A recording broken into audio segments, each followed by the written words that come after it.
back, Knuckleheads. I'm Lupine Fiasco, and this is your daily FaB gameplay. For anyone who's new to the channel, welcome. What we do here is review replays of games that I played on the Talishar client days or weeks ago, after enough time has passed that I lose my bias and can more objectively judge the quality of my play. I'll talk through turn cycles and give my thoughts on the line I would take now, compared to the line I took then at the time of recording. We either learn from my mistakes or reinforce good play patterns with the overall goal of tightening and optimizing our gameplay in the future to take down paper events like the ongoing ProQuest Season 5 and, most importantly, walk away with that shiny, shiny cardboard. If you would like to check out the list I'm playing here or try it for yourself on Talishar, there is a FaB deck link available in the video description below. While they're down there, if you have not already done so, please consider subscribing to my channel. A YouTube subscription is the best free way to support me and to make sure that you see daily FaB gameplay in your video feed 5 days a week. The best paid way to support me is through Patreon, and a Patreon link is also in the video description. A Patreon subscription will get you access to the DFG Discord and shiny cardboard Talishar card back. At higher tiers, your name will appear in every DFG video. You'll get bonus DFG content every week. There are even more benefits coming down the pipeline. Daily FaB gameplay will always be free 5 days a week, so for those who can afford to patronize me, I truly appreciate it. Now, let's talk about our sideboard and about our game plan. It's been a minute since I've put up a Riptide game, and while I don't think that he is poised to become threat of the meta, it's always good to know how to play against him, and especially as Kayo, where we actually have a pretty bad Riptide matchup. Riptide and all of his traps work very well against everything Kayo is doing. If we're presenting go-again attacks, Riptide has frailty and tar pit traps. If we are triggering Kayo's ability and making might, then Riptide's inertia traps and all of his plus power traps will be active.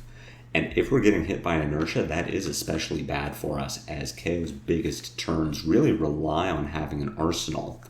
And if Riptide is using his trap further into your turn, you might have been planning to hold on to a Blood Rush Bellow.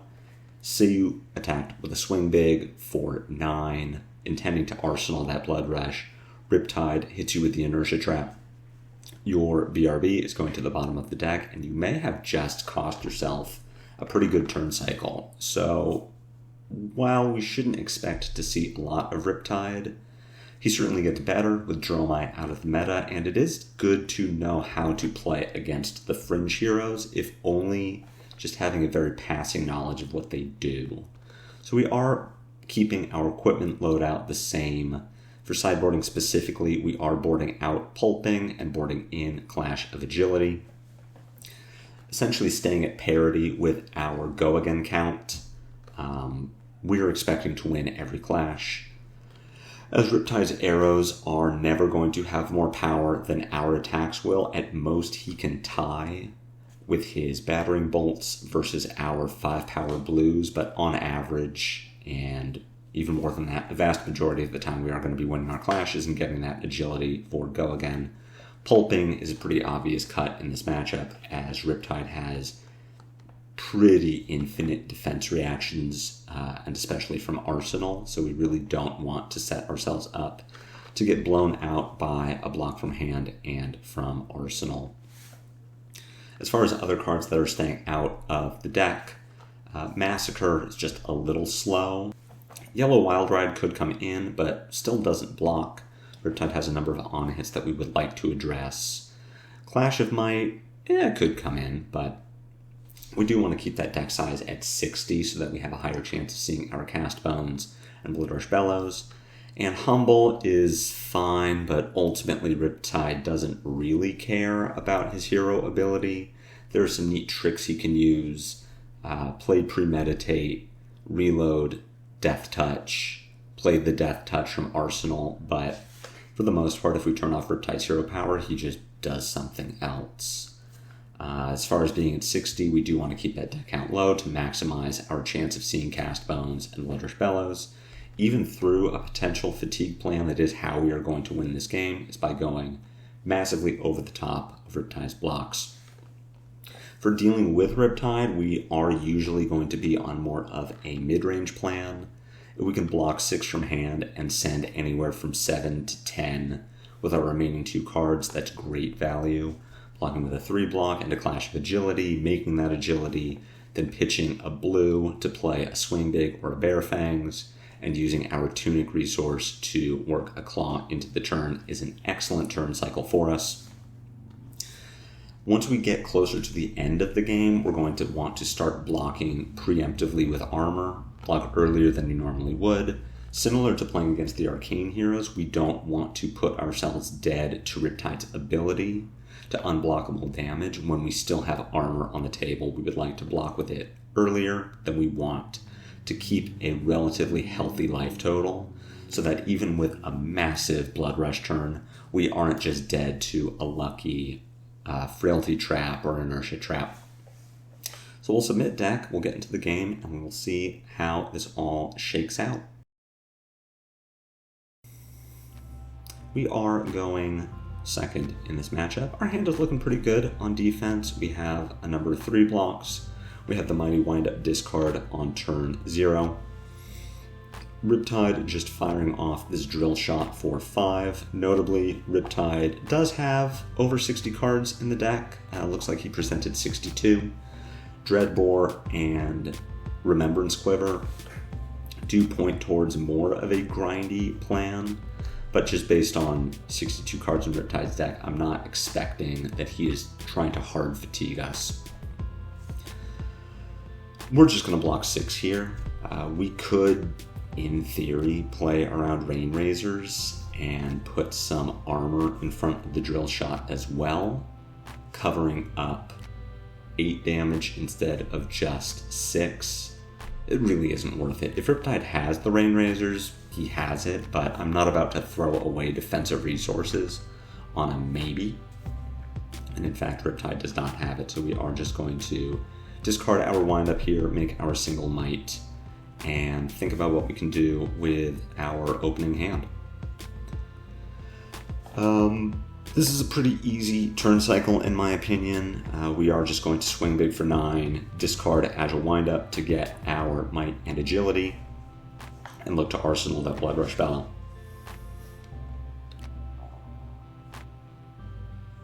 We do, unfortunately, get got by the Inertia Trap, as I described in the matchup section of this video.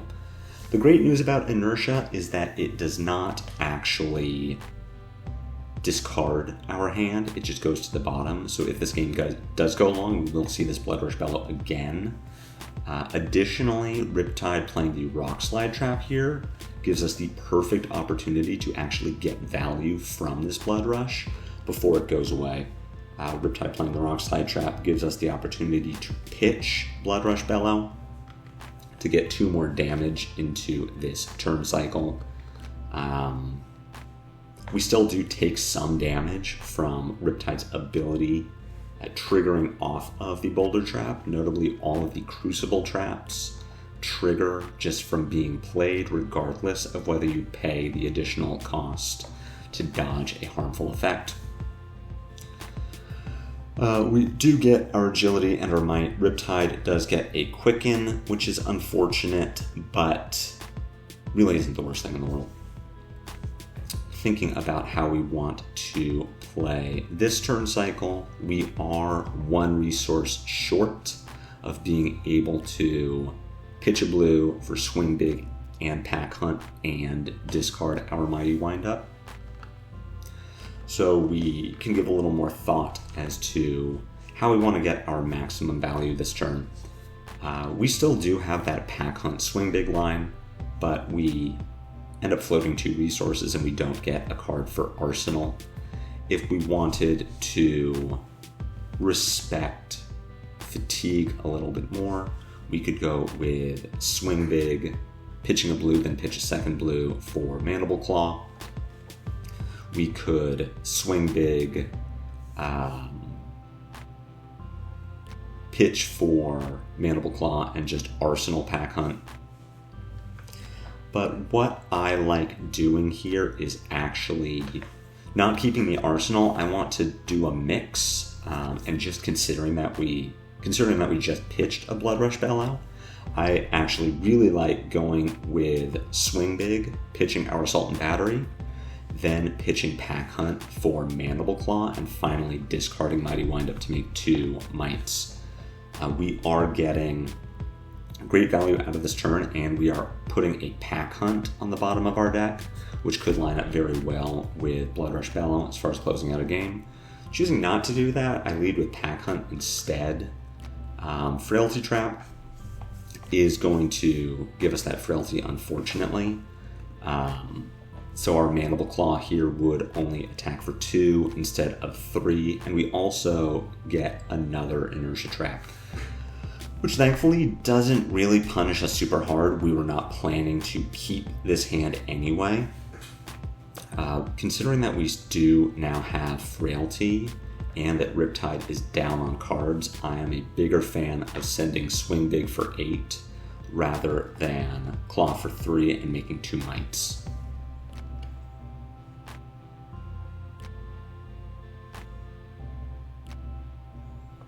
And that is exactly what I do in the past. Notably, we are setting ourselves up for not a great Blood Rush. It is going to give us those 2 blues. So if we find ourselves drawing into that Blood Rush with maybe Go Again in Arsenal or a number of reds, then we are in a pretty decent spot. But definitely not setting us up for an endgame Blood Rush into Claw Pack Hunt that I maybe would have liked to see. Endless Arrow here for 7. We are going to give Clash and 2 pieces of equipment. I don't want Riptide to... Well, actually, Riptide... You know what? No. Because of Premeditate, I don't want Riptide to get this Endless Arrow back. If we block this out, Riptide loses the Endless and the Ponder token, so we are going to give Clash. And 4 Armor Block, that's going to let us keep our blue, Pack Hunt, and Bear Fangs. Hopefully we're going to get an Agility off of the Clash. And that is what happens. That's going to let us go with Pack Hunt again, float a resource, and finally Tunic into Bear Fangs. A really good turn cycle here, really good damage and value on our part, and just continuing to hammer away at Riptide, apply some pressure. We get another Frailty Trap, which does deal us a point of damage, but at the same time, we are not getting punished as we were not intending to send the Claw anyway, and our arsenal is empty. So Riptide prevents all of this damage, but we are going to just smack him for 8, giving ourselves a pretty good life lead and hopefully making that Mite token, which does happen. And of course, we knew that the Wrecker Romp was on top of our deck thanks to Clash.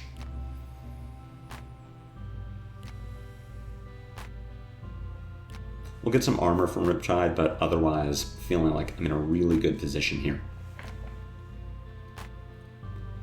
Looking at Riptide's Inertia Trap count, he has only played 2.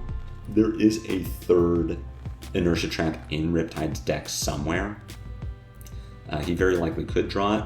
Counting out the armor here, my plan for this turn is to send packing for 7, discard Mighty Windup to make 2 Mites, and Arsenal Blood Rush Bellow. Keeping an eye on Riptide's Inertia Trap count is just to kind of confirm that that's the line as opposed to sending 4-card Blood Rush. I just also think that 4-card Blood Rush here is pretty suboptimal. It has a really good chance at being bad. So let's take the chance and send packing for 7, discarding that Windup. Riptide is still at lower life, so he could give us Skull Cap, Hornet Sting, Purge Grapplers, and a card from hand to block out the send packing, but that's still a ton of resources that he has to give up, and we are still putting a Blood Rush into Arsenal. So I think this is a really fine line, and I'm interested in seeing what's in Riptide's Arsenal. It's Virulent Touch, which shouldn't be too problematic for Riptide to get back into Arsenal because of his ability, but it should limit Riptide to options. It does mean that he needs to commit a card to getting that Virulent Touch back into Arsenal. Maybe that wouldn't have been a problem for him anyway, but potentially is a hindrance to him. And if it isn't a Virulent Touch, if it's an arrow, maybe it's even more problematic. Premeditate loading the Virulent Touch. Correct me if I'm wrong, it's been a minute since I've played Outsiders Limited. My understanding of Virulent Touch is that if we block with multiple cards from hand, then we get multiple Blood Rot Poxes, which would lead me towards not wanting to really do a ton of blocking here. Of course, something to keep in mind is that we would like agility.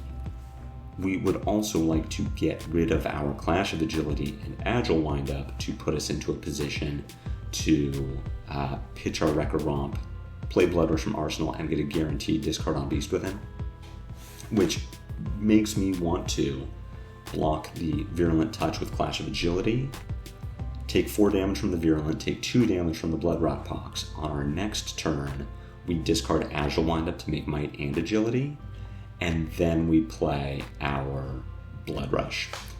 We're also in a position where if we lose this clash, we don't, but if we did lose the clash, we could still discard Agile Windup at the end of Riptide's turn to make our Agility.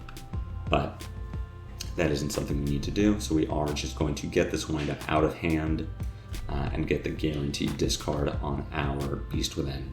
Unfortunately, we are a turn off of having Tunic Resource. Having that additional resource on Blood Rush turns is really helpful. Drawn to kind of a weird hand here. We are just going to play this out. What we can actually do is open with Command and Conquer. Open with Enlightened Strike, bottoming Command and Conquer, and drawing a card. E-Strike will go for 7 with Go again because of our Might and our Agility.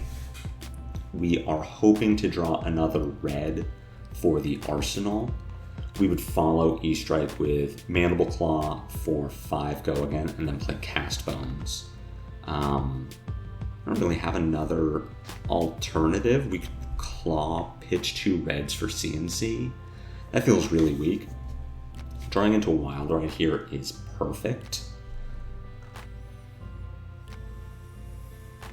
We do get a standing order from Riptide, so blocking 5, just taking 2.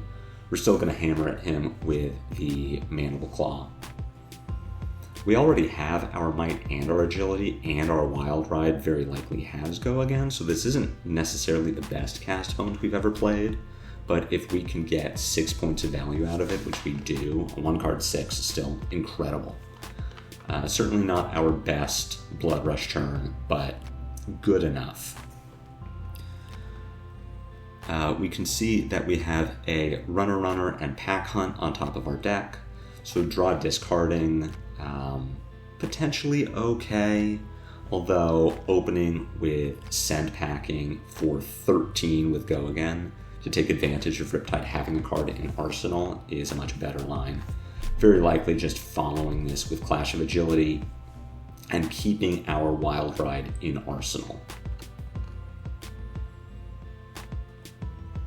Draw discarding here just lets us trade Wild Ride for a different card in our arsenal, which is not particularly helpful. Buzzsaw Trap here, the absolute MVP. It blocks 3, and because Send Packing has greater than its base power, it cannot gain power, which means that it will retroactively lose the Cast Bones, the Mights from Cast Bones. So just really great timing from Riptide, not something that we can really plan around.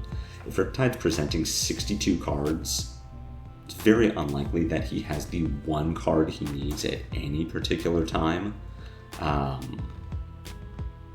It's just bad timing for us.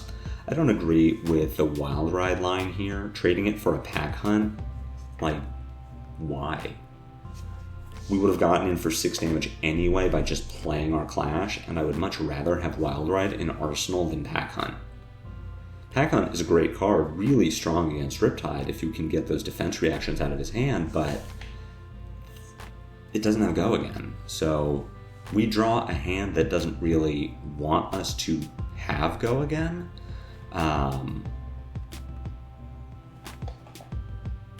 But Wild Ride is just going to let us have bigger turn cycles, and we don't lose any damage by sending Clash of Agility instead of Wild Ride. So playing the Wild Ride from Arsenal there, really a big mistake, in my opinion.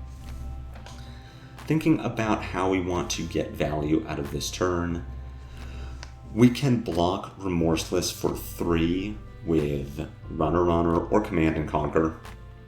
We take 3 points of damage. We could then play Enlightened Strike, bottoming, let's say Runner for Go Again. We send 6, and then play Cast Bones. So overall, we are taking 5 points of damage to essentially deal 11.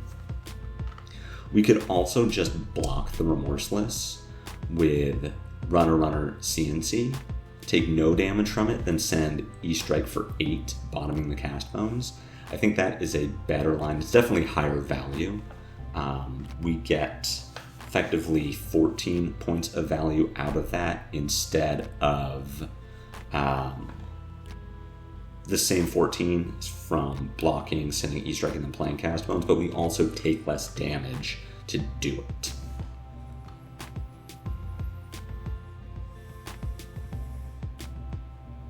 Now, a possible consideration here is that Pack Hunt works really well with Cast Bones if we do hit. Leading with Pack Hunt for 12 with Go Again that intimidates a card out of Riptide's hands is a really good way to start a turn, but sending 8 is also really strong. It's possible this line is wrong, of course. Cast Bones turning Pack Hunt into Wild Ride is a really great way to compensate for not having Wild Ride. But of course, at this point in the game, I'm thinking Pack Hunt is a good card to have in Arsenal that we didn't misplay by playing the Wild Ride. Here we can see the downside of not having Wild Ride. If we got to pitch a blue to Wild Ride from Arsenal, then Claw, then follow up with either CNC or Bear Fangs, that's an incredible turn cycle. Looking at this Battering Bolt, just trying to decide how we want to block this. We can cover it up with 9, cover it for 9 by blocking with our 3 blocks. On our turn, we Tunic, pitch Bear Fangs to play Pack Hunt from Arsenal. We could cover this for 6 with a blue and a CNC. On our turn, we play Bear Fangs, pitching our blue and losing our Arsenal Pack Hunt. I say we just block 9. Let's play mid-range here. We essentially lose our Pack Hunt anyway by playing it, but we are at least resetting our Tunic, so continuing to accrue value from it. And we are just coming in for 6, potentially put Riptide into a position where he's going to take some damage. And maybe even more importantly, we are not taking damage from Riptide.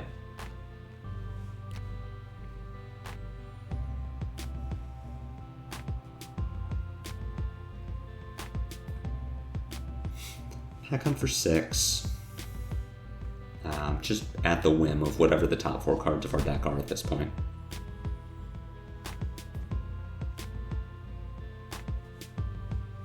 Which, not a bad 4 cards.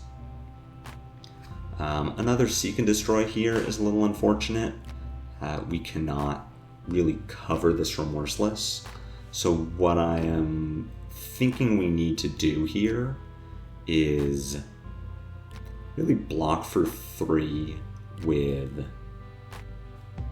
Swing Big. We then overpitch to play Bear Fangs. We pitch Wild Ride, then Pack Call, which keeps additional cards in our deck. And come in for 8, making a Might. Looks like I'm going to take the alternate, the more aggressive line where we come in with Wild Ride and look to draw, discard that blue. Not exactly getting there. We are going to get go again, though, and we are pushing 14 damage this turn. Notably also taking 2 extra points of damage from the Remorseless effect. Tar Pit Trap here is fine. We do take a point of damage from it, and it does cover 3 points, but we don't lose anything from the Tar Pit effect. Very lucky draw a discard from Beast Within that nets us a card we can get value from. Any other card there that isn't Wind Up just gets discarded to Seek and Destroy. Codex of Frailty here, grabbing Drill Shot. So let's think about what we are going to get from our discard. We do have a Runner and a Command and Conquer that are both looking good. Our hand, as it is not very good. We are going to have to discard to the Codex effect. Either Assault and Battery or Pack Call. Our block on the Drill Shot is going to be Wrecker Romp and Apex Bonebreaker to cover the 4 and make a Might. At that point, we have a blue and a Wind Up in hand. So keeping the getting CNC actually a lot better than I thought it would be. We are going to get to CNC for 7 through the Frailty, and we can discard this Agile Wind Up to make Might and Agility. Riptide, of course, has Trench, so the CNC is not going to connect with anything. That said, we are getting rid of Riptide's arsenal either way, and with Riptide at 9, CNC for 7 against a hero that plays a lot of defense reactions, still not bad.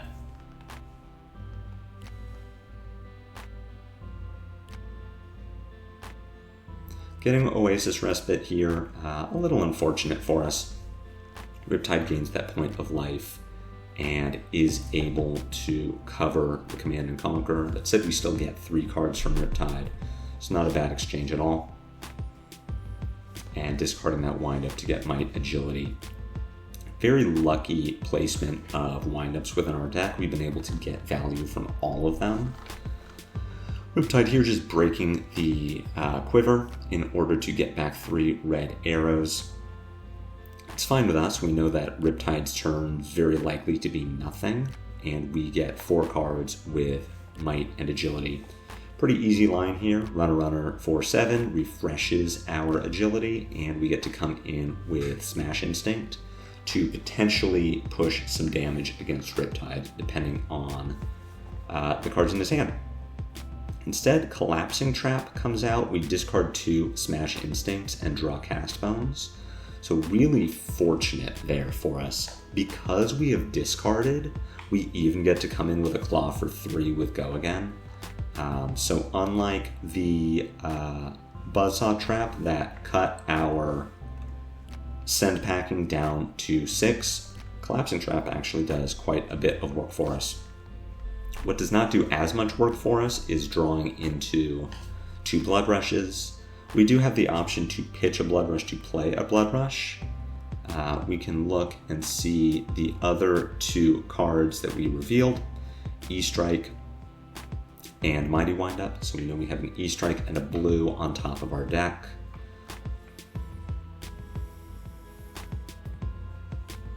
Here we have a Battering Bolt coming in for 9 with a Blood Rot attached to it. So if we don't block here and take the Blood Rot, we go to 3 at the end of our turn. If we pitch Blood Rush to play Blood Rush, we draw into E-Strike Blue.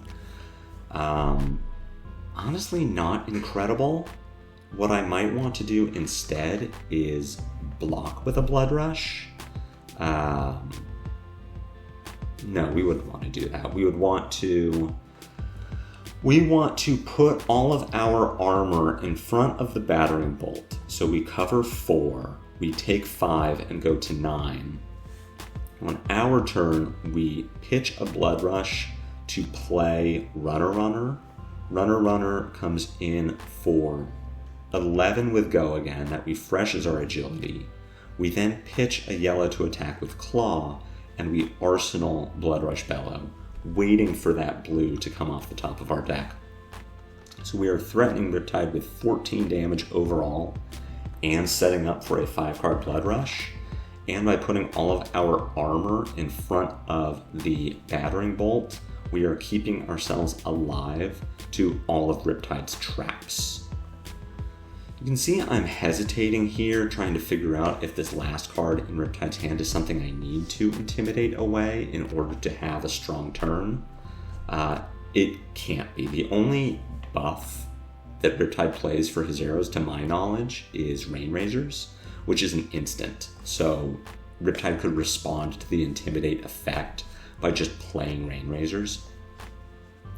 I'm really looking at maximizing block value from all of my equipment, so trying to get that Flesh Bag effect, trying to cover on hits. The problem is that the on hit is just damage, that Riptide is just trying to put us low enough that we are dead to his effect, his triggers by playing traps.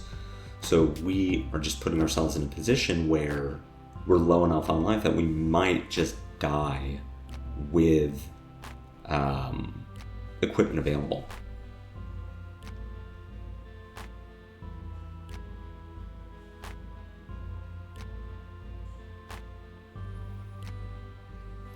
Looking at potentially taking some more damage here.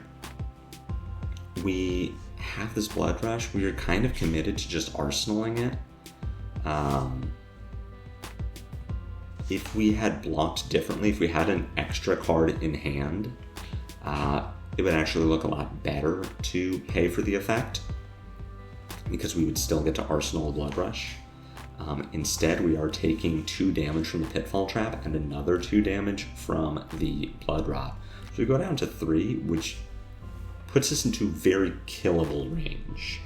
At this point, being at 3, we have no choice but to just hope. So we are going to play our Blood Rush. We're going to pitch our blue, attempt to keep either Wind Up or an E-Strike. And we're going to use our agility to lead with Command and Conquer. CNC for 6 with Go again is not as impressive as other lines we have, but it does punish Riptide for having multiple traps in hand, and it potentially threatens the arsenal. Standing Order is going to rescue the arsenal, but even so, that is taking a card away from Riptide that he might have otherwise been able to use to kill us. At this point, we're still just in it. So let's Mandible Claw E-Strike for 7. I'm trying to track remaining traps. Really, Inertia Trap is the first one that comes to mind, but again, Riptide either has it or he doesn't. Here we do get a Frailty Trap, which is going to deal us a point of damage, and unfortunately it lowers Mandible Claw's attack value. So we don't get that 1 extra point of damage that would kill Riptide here. But E-Strike for 7 is hopefully going to get the job done. Tar-Pit Trap is enough to keep Riptide alive, but does not deal damage to us. So we manage to stay at 2. Really clunky hand here. We would have loved to have any kind of Go again. I'm really not confident about rolling Scab Skins at this point. Just buying Riptide time if we miss is how we lose a game. So let's just attack with Send Packing for 7. Hope that Riptide can't cover this with any trap. And has to give us 3 cards. We're going to Arsenal Cast Bones and look to play it later.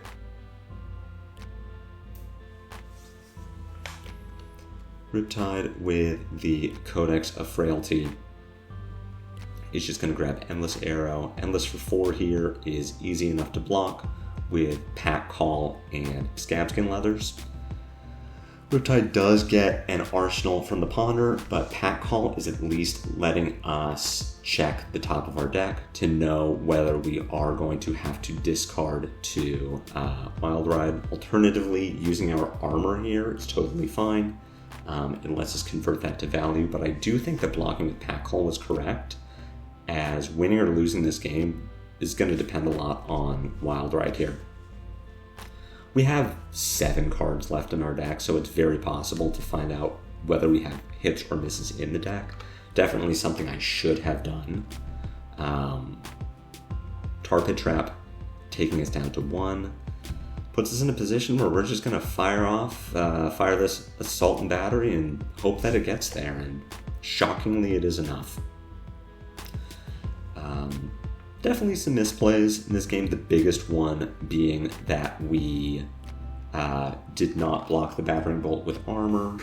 That put us down to 3 after Pitfall Trap and Bloodrot Pox happened, but more than that, it hindered our ability to push damage on the Run or Cast Bones turn that would have otherwise taken cards out of Riptide to his hand, bought us a better Blood Rush Bellow, and potentially saved us more life if Riptide didn't have that arsenal to be offensive with.